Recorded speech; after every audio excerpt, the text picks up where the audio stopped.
Pourquoi s'intéresse-t-on aux oiseaux marins? Parce que ce sont des espèces qui sont donc inféodées bien souvent au milieu insulaire. Parce que ce sont des espèces, au-delà du caractère emblématique, qui sont des espèces parapluies, c'est-à-dire que quand on les conserve, on doit conserver également leurs habitats et tout le cortège du coup d'espèces qui y sont associées.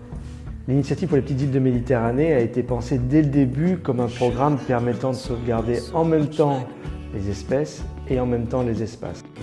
Dans ce cadre, la réflexion a vite porté sur quels étaient les indicateurs ou quelles étaient les espèces les plus intéressantes pour nous à prendre en considération. En suivant la bonne santé, la dynamique de population et également leur biologie, on a une idée, on peut apprécier un petit peu la qualité des habitats dans lesquels ils évoluent. Donc chaque fois qu'on travaille sur la préservation d'une espèce comme un oiseau marin, on travaille forcément sur la qualité des habitats qui les abritent. Parmi les premiers experts qui sont associés à l'initiative PIM, les ornithologues ont été très actifs avec nous pour aller améliorer les connaissances sur les territoires, mieux connaître les fonctionnements de ces écosystèmes.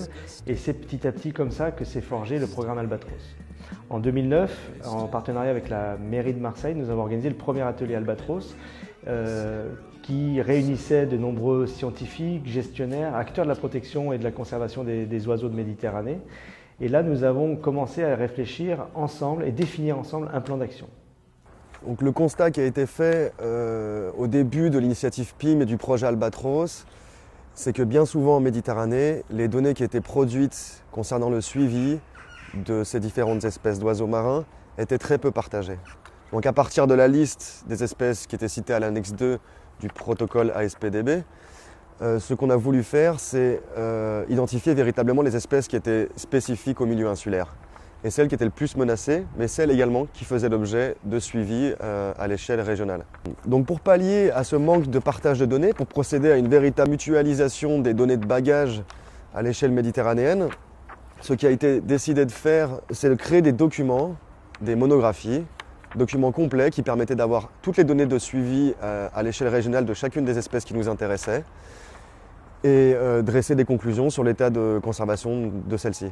Donc c'est donc plus de 40 personnes à l'échelle de la Méditerranée, encore plus de contributeurs qui ont rédigé ces monographies. Donc un travail collégial, des documents qui étaient longs et lourds à produire et qui étaient aussi par essence immédiatement obsolètes. Donc ce qui a été décidé de faire lors de l'atelier Albatros en 2013 qui a eu lieu à Aix-en-Provence, c'est de créer des documents qui sont un petit peu plus légers, en 4-5 pages, qu'on a appelés fact sheets, qui permettaient également d'avoir des données de suivi, donc des documents qui étaient plus faciles à produire et dont la mise à jour était plus aisée également. L'initiative PIM est avant tout une initiative qui va sur le terrain.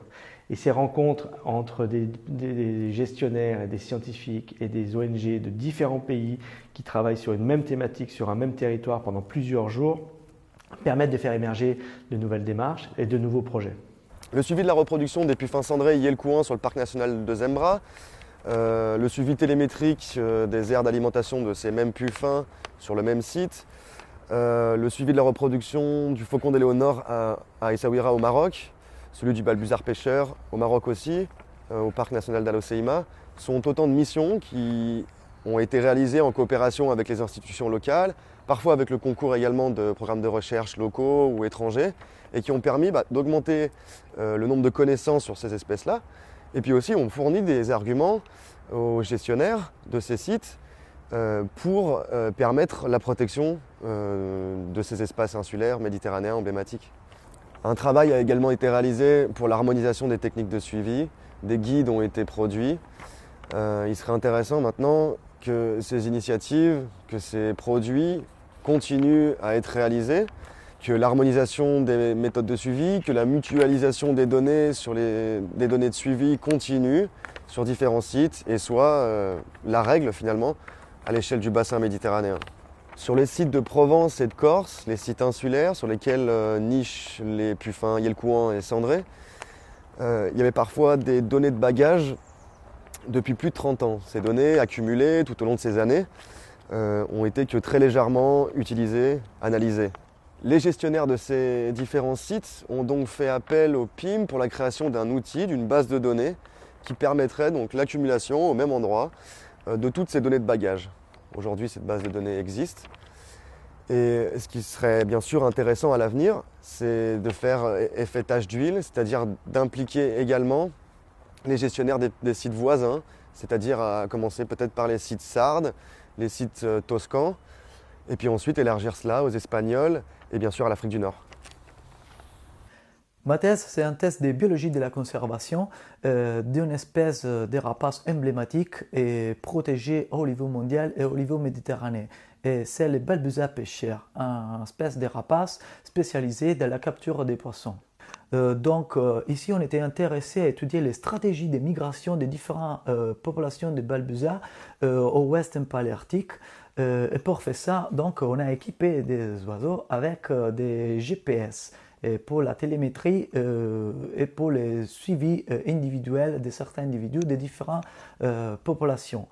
Au Maroc, on a bagué uniquement des jeunes et on s'est rendu immédiatement compte que les jeunes de cette population se dispersaient dans d'autres sites du Méditerranée au dehors de l'aire protégée, par exemple au sud de l'Espagne ou un autre site du Maroc même.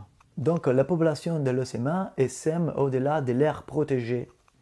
Cette étude a permis de comprendre mieux quelles sont les mesures de gestion à adopter au niveau local et surtout aider les gestionnaires de la réserve à comprendre mieux comment protéger ces populations spécifiques du bassin de Méditerranée. Toujours au Maroc et grâce au GREPOM, nous avons aussi collaboré à la rédaction d'un plan d'action national marocain pour la conservation et la gestion du balbuzat.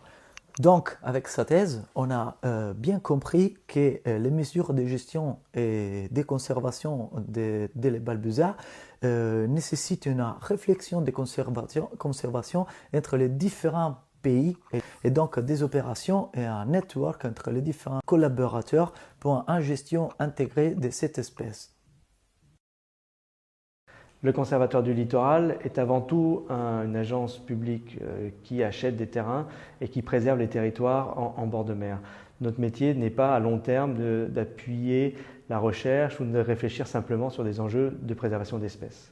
C'est pourquoi, à terme, nous souhaitons renforcer les synergies avec nos premiers partenaires, qui sont le CAR ASP évidemment, l'association Medmaravis, mais aussi les associations, les ONG nationales, comme l'association des Amis des Oiseaux, le GREPOM, etc., pour que petit à petit, l'implication du conservatoire puisse baisser à un niveau plus opérationnel et moins basé sur la recherche.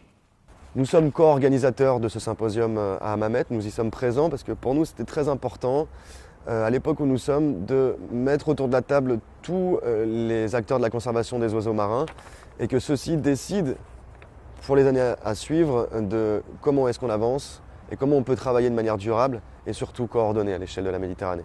Et je voudrais dire que la conservation et la protection de la population méditerranéenne de balbuzat, ça dépend de la coopération,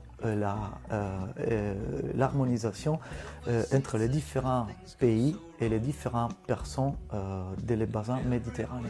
Et j'espère que ces meetings, ces colloques à Hammamet, ça servira pour cela. L'initiative PIM va poursuivre son implication sur la gestion des espèces insulaires et des espaces insulaires. C'est pourquoi vous nous trouverez toujours aux côtés des acteurs de la conservation des oiseaux marins qui restent pour nous des espèces emblématiques, symboliques des petites îles de Méditerranée.